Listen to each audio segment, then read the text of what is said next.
Everyone, my name is Sumitra और आज हम पढ़ेंगे जीन पियाजे की कॉग्निटिव डेवलपमेंट की थ्योरी को। पूरा नाम इस थ्योरी का है जीन पियाजे कॉग्निटिव डेवलपमेंट। ये जो जीन पियाजे हैं स्वीस के रहने वाले हैं, इनको बोलेंगे स्वीस साइकोलॉजिस्ट। और इन्होंने रेडिकल कंस्ट्रक्टिविस्ट की ये थ्योरी बनाई थी। पेपर में कई बार पूछ लेते हैं कि रेडिकल कंस्ट्रक्टिविस्ट जो थ्योरी है वो किसने बनाई है, या पूछ लेंगे जीन पियाजे ने कौन सी रेडिकल है या अदर है, तो हम बोलेंगे रेडिकल कंस्ट्रक्टिविस्ट की थ्योरी। ये जो हमारे पास जीन पियाजे कॉग्निटिव डेवलपमेंट है, जीन पियाजे ने मेंटल लेवल के बारे में बोला है, मेंटल स्किल के बारे में बोला है। बोलने का मतलब है इन्होंने लॉजिकल पर्सन कैसे सोचता है, कैसे समझता है, कैसे लॉजिक लगा रहा है, उनके बारे में। और इन्होंने 4 स्टेजेस दी हैं। जो जीन पियाजे हैं, जीन पियाजे को फादर ऑफ चाइल्ड साइकोलॉजी भी बोला जाता है, फादर ऑफ चाइल्ड साइकोलॉजी बोला जाता है जीन पियाजे को। और इन्होंने बोला था कि डेवलपमेंट डिसकॉन्टिन्यूस है, स्टेज में होती है। इन्होंने जैसे हमें पता है कि जो डेवलपमेंट होती है वो डिसकॉन्टिन्यूस नहीं होती है, वो कॉन्टिन्यूस प्रोसेस होती है। बट इन्होंने बोला था डेवलपमेंट डिसकॉन्टिन्यूस है, स्टेज में होती है, स्टेजेस होंगी इसके।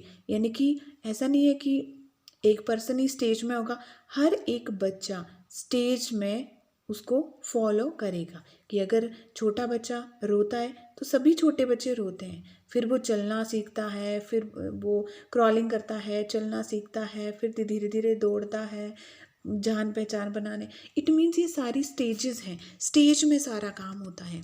तो इन्होंने 4 फैक्टर की ये थ्योरी बताई थी। इन्होंने बोला कि 4 फैक्टर कौन से बताए, मैच्योरेशन, एक्सपीरियंस, सोशल इंट्रैक्शन और इक्विलिब्रिएशन। ठीक है, अब हमारे पास पहले देखेंगे मैचुरेशन। मैचुरेशन क्या होती है? मैचुरेशन डेवलपमेंट का ही एक पार्ट है और ये एज के अकॉर्डिंग बढ़ती है। और ये जो मैचुरेशन है वो बायोलॉजिकल एस्पेक्ट है एक, ठीक है, बायोलॉजिकल एक पार्ट है, ये एज के अकॉर्डिंग बढ़ेगी। और एक्सपीरियंस की बात करूँ मैं तो ये फिजिकल एक्टिविटीज़ होती हैं हमारे पास। जैसे हम बोलते हैं कि बच्चा खेल रहा है तो वो एक फिजिकल एक्टिविटी कर रहा है, अपने बाजू हाथ पैर के थ्रू वो काम करता है, ठीक है। और सोशल इंट्रैक्शन, सोशल इंट्रैक्शन बोलने का मतलब है कि बच्चा जो सोसाइटी के लोग हैं उनके साथ कैसे रहता है, क्या वो उनके साथ खेलता है, नहीं खेलता, यानी कि एडजस्टमेंट कर रहा है या नहीं कर रहा है। जीन पियाजे ने बोला है कि बच्चे जो हैं वो इन्वायरमेंट के थ्रू सीखते हैं, वो जो करते हैं, ठीक है, वो अपनी सोच के अकॉर्डिंग काम करते हैं। और वहीं से हमें पता चलता है कि जो एक चाइल्ड है वो प्रॉब्लम को कैसे सॉल्व कर रहा है, कैसे नहीं कर रहा, उसकी थिंकिंग, उसकी एक एबिलिटी जो हमें पता चलती है, मेंटल एबिलिटी, ठीक है। 4th वन हमारे पास है इक्विलिब्रिएशन, ठीक है। इक्विलिब्रिएशन क्या है कि कंफ्यूजन से क्लैरिटी की ओर जाना। इट मीन्स ये बैलेंस करता है। क्या बैलेंस करता है? ये बैलेंस करता है, देखेंगे, ठीक है, ये बैलेंस करता है किसके बीच में? अडेप्टेशन और ऑर्गेनाइजेशन। ऑर्गेनाइजेशन जो है वो कैटेगराइज्ड है। और ये जो है अडेप्टेशन, अडेप्टेशन जो है वो अकोमोडेशन और असिमिलेशन है। असिमिलेशन मतलब एक, जैसे हमारे पास स्कीमा है, स्कीमा को ऐड करेंगे तो हमारे पास असिमिलेशन, ठीक है। और अकोमोडेशन क्या है?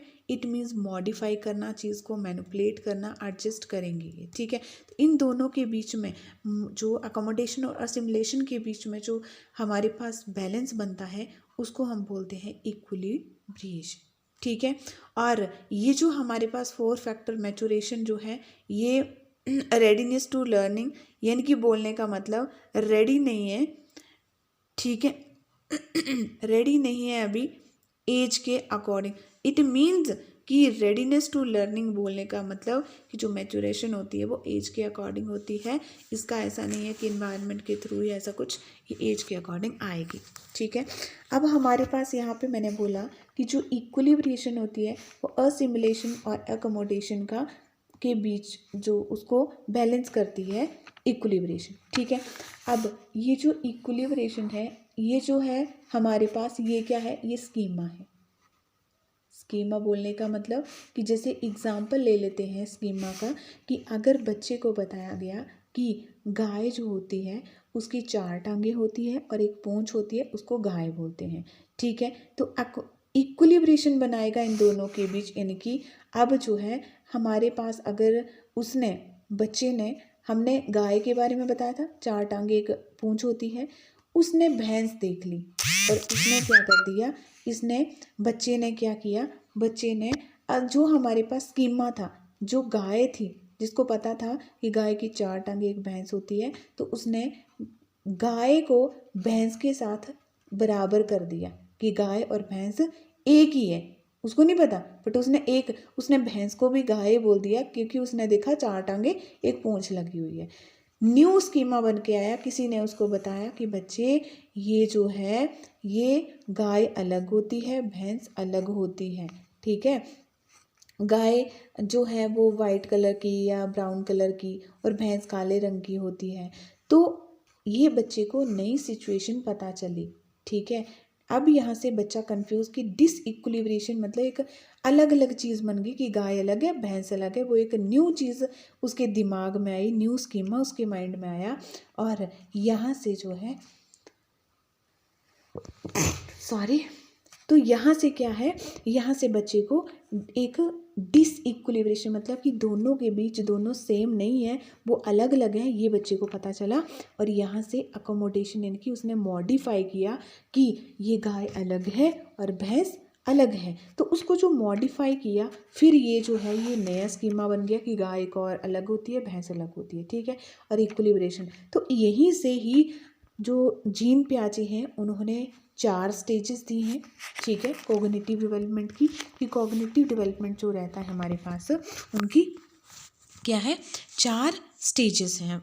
ठीक है, उन्होंने 4 स्टेजेस कौन कौन सी दी, एक दी हमारे पास सेंसरी मोटर, दूसरी दी प्री ऑपरेशनल, तीसरी दी कंक्रीट ऑपरेशनल, फोर्थ वन हमारे पास फॉर्मल ऑपरेशन। कौन कौन सी, पी याद रखने के लिए ऐसे याद रख लेंगे आप कि SPCF, SPCF, SPCF किसने दिया है, पियाजे ने, पियाजे ने क्या दिया है, SPCF, SPCF से याद रख लेंगे। S से हमारे पास है सेंसरी मोटर, P से है हमारे पास प्री ऑपरेशनल, C से हमारे पास कंक्रीट ऑपरेशनल, और F से हमारे पास SPCF, F से हमारे पास फॉर्मल ऑपरेशन आ गया। ठीक है, तो सेंसरी, जो हमारे पास सेंसरी मोटर जो होती है, वो बच्चे की एज मतलब, यानी कि जो जीन पियाजे ने बोला है, अकॉर्डिंग टू जीन पियाजे, कि सेंसरी मोटर जो हमारे पास स्टेज होती है, वो बच्चे की वो स्टेज है जिसमें बच्चा 0 से 2 साल का होता है। ठीक है, और इसमें बच्चा क्या करता है, इसमें बच्चा अपने सेंसेस से सीखता है, आँख, कान, मुंह, जीभ, इन सब से सीख रहा है, और सेंसेस ही उसको सिखाते हैं सब कुछ। बोलने का मतलब सेंसेस आर टीचर, है ना। अगर वो अपनी जीभ से कोई स्वाद, कोई सब्जी खाएगा तो उसको पता चलेगा ये नमकीन है, ये मीठा है। तो ये अपनी इस एज में 0 से 2 साल के, जब आपने बच्चे देखे होंगे, जब उनको दूध पिलाते हैं या है ना, तो मीठा है उसमें, या कोई नमकीन चीज़ खिलाते हैं, तो कई बार वो मीठा नहीं खाते हैं तो हाथ हिला के मना करते हैं, हमने नहीं खाना। ठीक है, और क्या होता है, तो इट मीन्स वो उनके सेंसेस सिखा रहे हैं बच्चे को, क्या चीज़ पसंद है, क्या नई चीज़ पसंद है, वो उनके सेंसेस बता रहे हैं। ये सेंसरी मोटर में 0 से 2 साल के बच्चों के एज के ग्रुप में होती है। ऑब्जेक्ट परमानेंस आती है। ऑब्जेक्ट परमानेंस मतलब कि ऑब्जेक्ट उनको लगेगा कि परमानेंट यही है, बल्कि वहाँ पे होगा नहीं, और वो टेढ़े मेढ़े लॉजिक लगाएंगे। इट मीन्स जैसे कि इन्होंने देखा, जो हमारे बॉल होती है वो गोल होती है, मून भी गोल होता है। मून जो है वो बॉल नहीं है, पर मून को देख के बोलेंगे कि बॉल है नहीं। वो ऑब्जेक्ट परमानेंस, ऑब्जेक्ट वहाँ पे है नहीं बट वो बता रहे हैं। ठीक है, तो ऑब्जेक्ट परमानेंस वहाँ से आएगी। फिर हमारे पास है डिफर्ड इमिटेशन। ठीक है, तो इमिटेशन क्या है, कि जैसे आपने देखा होगा कि कई बार बड़े बड़े बच्चे होते हैं, और छोटे बच्चे उनको देख के नकल करते हैं, तो ये जो नकल है वो इमिटेशन है, ठीक है, सेम उनकी नकल करेंगे। फिर आ जाता है रिफ्लेक्स एक्शन। रिफ्लेक्स उनके अगर हाथ आगे करते हैं और आग ऐसे आग से थोड़े गर्म जैसे लगते हैं तो अचानक साइड कर लेते हैं, इट मीन्स वो रिफ्लेक्स एक्शन कर रहे हैं, अचानक एक एक्शन मिल रहा है उनको। अगर चाय गर्म लगती है और चाय का टेस्ट और चाय गर्म लगती है तो फटक से मुँह ऐसे साइड में कर देते हैं, तो वो रिफ्लेक्स एक्शन है, 0 से 2 साल के बच्चे के बीच में आती है ये चीज़। सेकेंड हमारे पास 0 से 2 साल हमारी सेंसरी मोटर है स्टेज, और प्री ऑपरेशनल स्टेज जो है वो 2 से 6 साल के बच्चे में होती है, ठीक है। इसमें जैसे आ जाएगा ट्रांसडक्टिव रीजनिंग। ट्रांसडक्टिव रीजनिंग क्या बोलने का मतलब है कि वो अब धीरे धीरे कनेक्शन बनाने लगता है, ठीक है, चीज़ों के बीच। अनरिलेटेड इंस्टेंट की चीज़ नहीं है फिर भी वो रिलेशन बनाना शुरू कर देता है धीरे धीरे। इरिवर्सिबिलिटी, उसको इरिवर्सिबिलिटी बोलने का मतलब कि अगर उसको बोला है ये चाचा है, तुम इसके क्या लगे, तो उसको ये नहीं पता चलेगा। या बोलेंगे कि ये पानी ठंडा, ये बर्फ़ जो है वो ठंडी होती है, तो क्यों ठंडी, मतलब वो रिवर्स में आंसर नहीं कर पा रहा है, उसको नहीं पता। सेंट्रेशन मतलब कि एक ऑब्जेक्ट पे फोकस करेगा वो बच्चा, ठीक है, ऑब्जेक्ट पे फोकस, इट मीन्स उसका फोकस रहता है पूरा। ईगो सेंट्रिक होता है 2 से 6 साल का बच्चा, इट मीन्स उसमें क्या है कि अब एक ईगो सी आने लग जाती कि मैं हूँ, मेरे बारे में सोचो, मेरे आगे पीछे घूमो, मेरी सुनो, अपनी मत सुनाओ। कई बार आपने देखा होगा कि बच्चों को बोलते हैं नहीं ये गलत चीज़ है, ये नहीं करनी है, तो बच्चे फिर भी जाके बोलते हैं नहीं मैं करूँगा, आप क्यों मना कर रहे हो, मैं करूँगा। वहाँ पे ईगो सेंट्रिक, एक ईगोइस्टिक चीज़ आ जाती है, ठीक है, एनिमिज्म आ जाता है बच्चों में। तो ये सारी जो हैं ये किसके करैक्टरिस्टिक्स हैं, ये हैं प्री ऑपरेशनल स्टेज के, जो 2 से 6 साल होता है।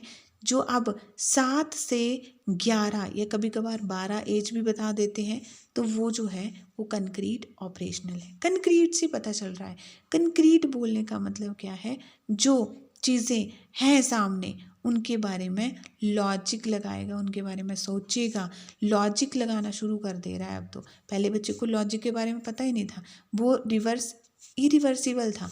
अब जो है इनको क्या है लॉजिक लगाने आ गया। अब क्या है बच्चा, एक इसमें जो एक करैक्टरिस्टिक होती है वो है ट्रांसटिविटी। इट मीन्स वो क्या है अभी समझेगा चीज़ों के बारे में, ठीक है, रिलेटेड चीज़ें। इसमें क्या थी, इसमें चीज़ों को नहीं समझ पा रहा था, अभी जो है चीज़ों के बारे में समझना शुरू कर दिया उसने, ठीक है, एक दूसरे का रिलेशन बनाना। और इसमें क्या है CCS, ये कंक्रीट ऑपरेशनल है, CCS में आता है, यानी कि बोलने का मतलब है कि ये जो है कंजर्वेशन, क्लासिफिकेशन, सीरिएशन मतलब सीरीज में रखेगा और अलग अलग करके रखेगा चीज़ों को, ठीक है, तो वो इसमें आता है, ठीक है। ट्रांसटिविटी जो है मैंने बताया कि रिलेशन समझेगा कि अगर B बड़ा है C से, C बड़ा है A से, तो A बड़ा होगा C, ये चीज़ें समझने शुरू कर देगा यहाँ पे, ठीक है। इसके बाद हमारे पास जो 11 से एवव या बोल सकते हैं 12 एवव, ये जो स्टेज होती है ये है फॉर्मल ऑपरेशनल स्टेज, ठीक है। फॉर्मल ऑपरेशनल स्टेज में क्या है, एब्स्ट्रैक्ट थिंकिंग आती है, मतलब जो चीज़ें सामने नहीं हैं उनके बारे में भी सोचेगा। अभी बड़े बच्चे आपने देखे होंगे जिनके सामने बॉल नहीं है फिर भी पता है बॉल कैसी होती है, उनके सामने ट्रायंगल नहीं है फिर भी उनको पता है ट्रायंगल कैसा है, और उनके बारे में वो पता है उनको सारी चीज़ें, ठीक है। और अब डिडक्टिव रीजनिंग लगाएगा, मतलब A और B इक्वल हैं, B और C, तो अब ये 2 सिचुएशन दी है तो अभी वहाँ से सोल्यूशन निकालेगा B is equal to C, ये लॉजिक लगाने, ठीक है। अब हमारे पास ये ट्रांसटिविटी थी, ठीक है, ये रिलेशन जो हमने समझा था, ये रिलेशन जो है वो कंक्रीट में है, बट डिडक्टिव रीजनिंग या हाइपो डिडक्टिव रीजनिंग मन की हाई लेवल की सोच जो है वो फॉर्मल ऑपरेशन में होती है, ठीक है। इसके अलावा हमारे पास और है थोड़ा सा, ठीक है, इसके बाद हमारे पास ये है कि एजुकेशनल इम्प्लीमेंट क्या है इसके, ठीक है। एजुकेशनल इम्प्लीमेंट क्या है? एजुकेशनल इम्प्लीमेंट ये है कि एक्टिविटी होती है, एजुकेशन एज के अकॉर्डिंग करिकुलम प्लान होता है, ठीक है। एक्सप्लोर करते हैं, ठीक है। लिटिल साइंटिफिक हैं ऐसा कहा जाता है, फैसिलिटेटर हैं, ठीक है। और ठीक है, तो ये सारी चीज़ें इसमें हैं, ठीक है। और ये हमारा आज का टॉपिक था, जो कि था हमारा आज का टॉपिक जीन पियाजे की cognitive development theory. Thank you so much, have a nice day.